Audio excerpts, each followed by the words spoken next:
Hello, this is NK Mishra and you are watching NK Mishra classes. इस video में आप सीख रहे हैं ट्रांसलेशन।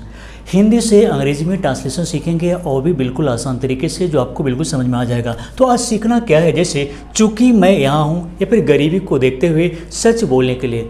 सिंपल लगता है और सिंपल है भी, लेकिन इसे और बिल्कुल सिंपल तरीके से हम आपको बतलाने जा रहे हैं। सेंटेंस कैसा रहेगा, जैसे आप देखते हैं, चूँकि वह कंजूस है इसलिए तुम्हें नहीं खिलाएगा। चूँकि वह कंजूस है और इसलिए तुम्हें नहीं खिलाएगा। अब इसे इंग्लिश में ट्रांसलेट करने के लिए हम क्या करेंगे, किस तरह इसका स्ट्रक्चर होगा, सेंटेंस कैसा होगा इंग्लिश में, ये आपको हम बताने जा रहे हैं। दंगों की वजह से लोग घर से बाहर नहीं निकलते हैं, कैसे इंग्लिश में बोलेंगे। उसके बाद घूस लेने के लिए उसे निलंबित किया गया। हम अक्सर ट्रांसलेशन में ऐसे सेंटेंस को बतलाते हैं जो आम बोलचाल की भाषा में यूज होता है। मॉर्निंग टू इवनिंग हम लोग जो यूज़ कर रहे होते हैं हम वही बतलाते हैं।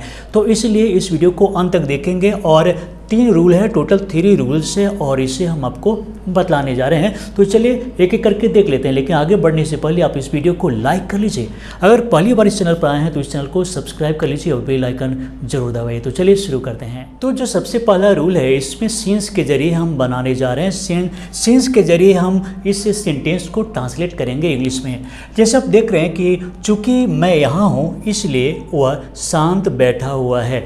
अब इसे क्या क्या कर सकते हैं, तो पहले तो हम आपको बतला रहे हैं कि सीन्स के जरिए भी हम इस तरह के सेंटेंस को बना सकते हैं, क्योंकि सीन्स का मतलब ही होता है चूँकि या फिर इसलिए। कैसे होगा, बिल्कुल आसान तरीके से बतला रहे हैं और इसका कई रूल भी होगा, कई तरीके से भी हम बना सकते हैं। तो चलिए हम कई तरीके से बनाने का प्रयास करते हैं, लेकिन हम चाहेंगे कि हर सेंटेंस को कम से कम रूल्स में सिखाया जाए ताकि आपको अभी याद हो जाए। आपको उलझाना नहीं है बल्कि सुलझाना है। तो चलिए देखते हैं। चूँकि मैं यहाँ हूँ इसलिए वह शांत बैठा हुआ है। अब क्या करेंगे, चलिए हम रूल नंबर हम सेंटेंस 1 को देखते हैं। चूँकि मैं यहाँ हूँ तो सिंस का प्रयोग कीजिए। जैसे हम लिखेंगे since I am here. Since I am here, चूँकि मैं यहाँ हूँ। बिल्कुल आसान तरीके से, चूँकि मैं यहाँ हूँ। अब क्या है, इसलिए वह शांत बैठा हुआ है। अब इसलिए के लिए कुछ नहीं करना होगा, सिर्फ सिंस से काम चल जा रहा है। तो सिंस आई एम हियर, इसलिए वह शांत बैठा हुआ है। हम डायरेक्ट सेंटेंस लिखेंगे, ही इज सीटिंग क्वाइटली।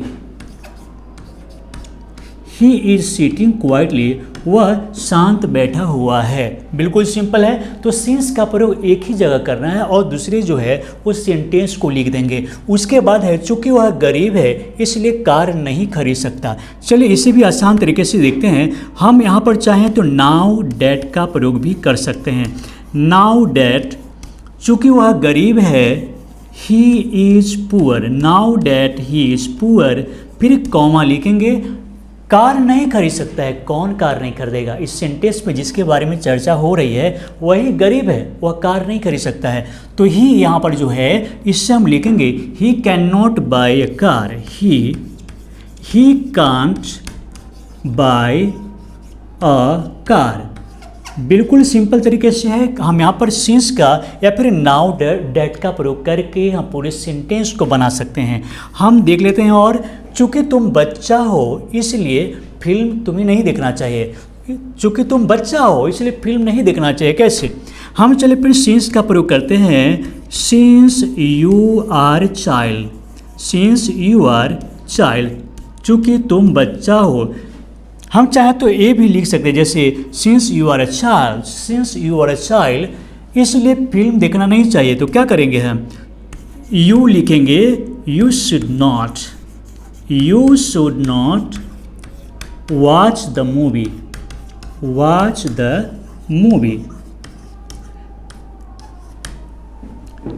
उसके बाद है, चूँकि वह कंजूस है इसलिए तुम्हें नहीं खिलाएगा। कुछ ऐसे फ्रेंड होते हैं, इतने कंजूस होते हैं जो खा लेंगे खिलाएंगे नहीं। तो हम क्या करेंगे, इसके लिए हमें क्या लिखना है, चूँकि वह कंजूस है तो सिंस को ही दिमाग में रखिए। Since he is माइजर।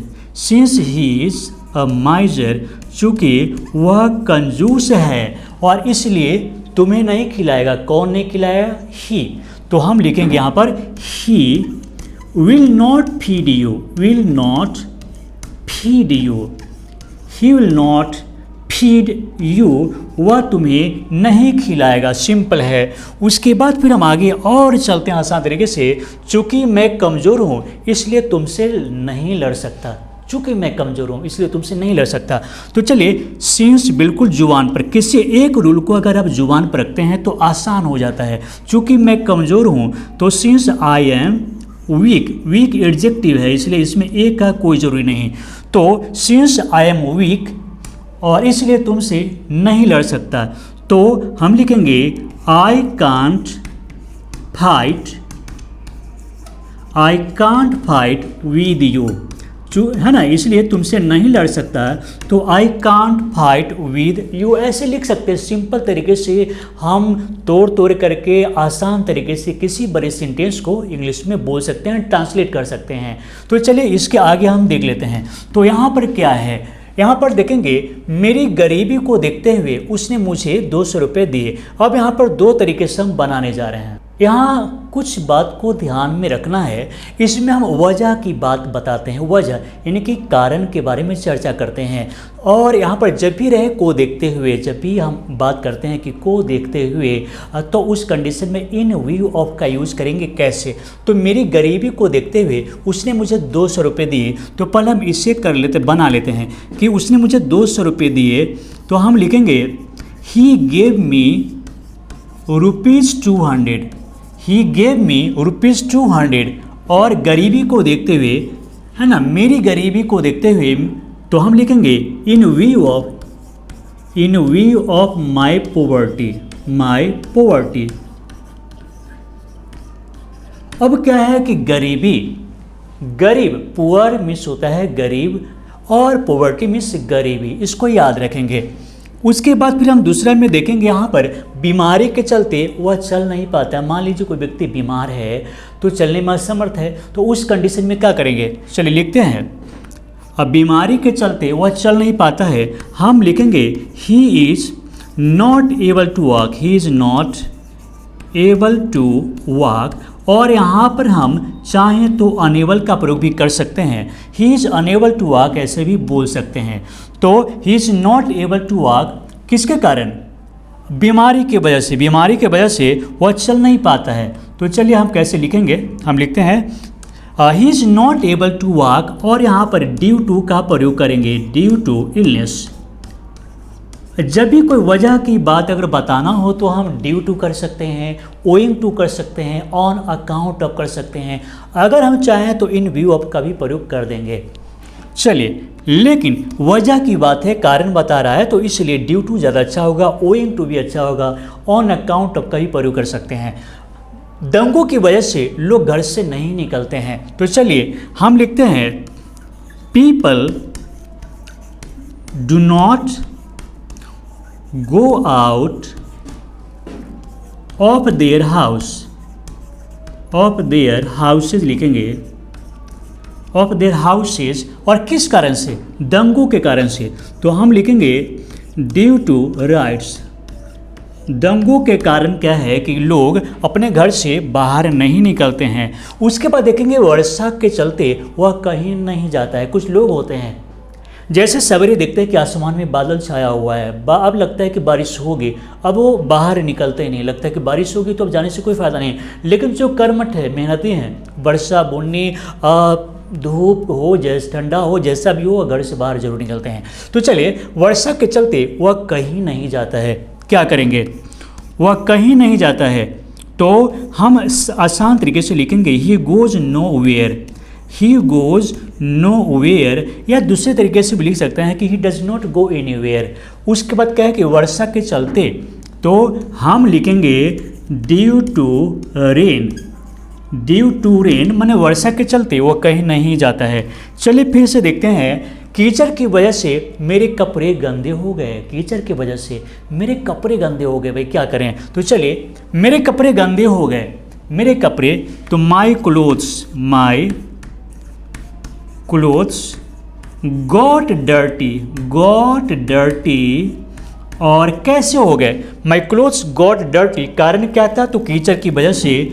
तो हम लिख सकते हैं ड्यू टू मड, किसके वजह से हो गए? तो कीचड़ की वजह से। क्या हो गए? मेरे कपड़े गंदे हो गए। तो चलिए आगे देख लेते हैं यहाँ पर। उसके बाद है सच बोलने के लिए उसे सम्मान मिला। अब यहाँ पर क्या है कि परिणाम का बात हो रहा है कि उसे मिला, कुछ मिला और किस वजह से, यानी कि सच बोलने के लिए मिला। यहाँ पर परिणाम, रिजल्ट की बात हो रही है। तो इसके लिए क्या करेंगे? यहाँ पर फॉर का प्रयोग करना है। कैसे करना है? फॉर का प्रयोग हम किस प्रकार करेंगे देख लीजिए। जैसे कभी कभी वजह को बताने के लिए भी फॉर का प्रयोग होता है, लेकिन यहाँ पर मुख्य जो मीनिंग है वो परिणाम को बताने के लिए। तो सच बोलने के लिए उसे सम्मान मिला, तो हम लिख सकते हैं he got respect. He got respect. और क्यों? ही गॉट रिस्पेक्ट, सम्मान मिला। क्यों मिला?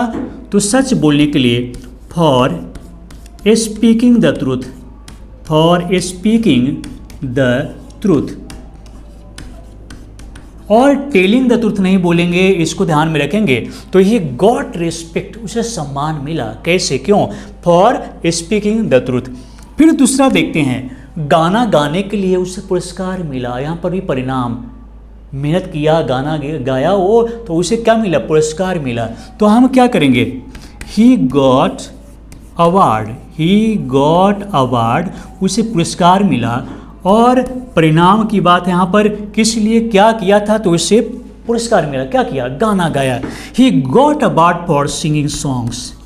He got award for singing songs. उसके बाद हम देखेंगे यहाँ पर चोरी करने के लिए उसे सजा मिली। चोरी करने के लिए फिर हम लिखेंगे चोरी करने के लिए उसे सजा मिली। He got punishment. He got punishment, पहले हम लिखेंगे उसे सजा मिले। ही गॉट पनिशमेंट, क्यों सजा मिली भाई? क्या किया था? चोरी किया था। तो चोरी करना का हम क्या लिखेंगे? For committing theft. For committing theft. उसके बाद हम फिर देखते हैं आगे, घूस लेने के लिए उसे निलंबित कर दिया गया। घूस लेने के लिए उसे निलंबित कर दिया गया, निलंबित किया गया, सस्पेंड कर दिया गया। कैसे? घूस लेने के लिए उसे निलंबित कर दिया गया। फिर हम लिखेंगे he was suspended. He was suspended. और उसे क्यों निलंबित कर दिया गया? तो घूस लेने के लिए। तो for taking bribe. Taking bribe, घूस लेना का होता है टेक ब्राइब। तो हम यहाँ पर लिखेंगे फॉर टेकिंग ब्राइब। फॉर के बाद में हम वर्ब में आईएनजी लगाएंगे, मतलब उसे जेरन बना देना है। उसके बाद है पॉकेट मारने के लिए, पॉकेट मारने की वजह से उसे पीटा गया। पॉकेट मारने की वजह से पीटा गया। तो यहाँ पर भी पीटना जो हुआ किसी वजह से हो गया, किसी चीज़ का परिणाम स्वरूप हुआ, तो उस कंडीशन में फॉर का प्रयोग करेंगे। तो पॉकेट मारने के लिए उसे पीटा गया, तो हम लिखेंगे पैसिव फॉर्म में होगा he was beaten. He was beaten, उसे पीटा गया। क्यों? क्यों पीटा गया? For picking pocket. Picking pocket. Picking pockets. He was beaten for picking pockets. Pocket मारने के लिए उसे पीटा गया। तो आगे देख लेते हैं क्या है। तो चलिए देख लेते हैं टुडेज क्वेश्चन। आज का सवाल क्या है आप देख लीजिए। कड़ी मेहनत की वजह से उसे सफलता मिली। कड़ी मेहनत किया तो उसे सफलता मिली। कैसे यूज़ करेंगे? तो इसमें क्या करेंगे? कड़ी मेहनत की वजह से उसे सफलता मिली, इसमें आप ड्यू टू का प्रयोग कीजिए। ड्यू टू का प्रयोग, कॉज, कारण। उसके बाद क्या है कि प्रीवियस क्वेश्चन क्या है, पहली जो हम पिछली वीडियो में मैंने आपसे पूछा था वो क्या था, सवाल क्या था, बच्चों ने अंग्रेजी सीखने के लिए अपना दिलचस्पी जाहिर की, एक्सप्रेस की। क्या राइट आंसर होगा? The children expressed an interest to learn English.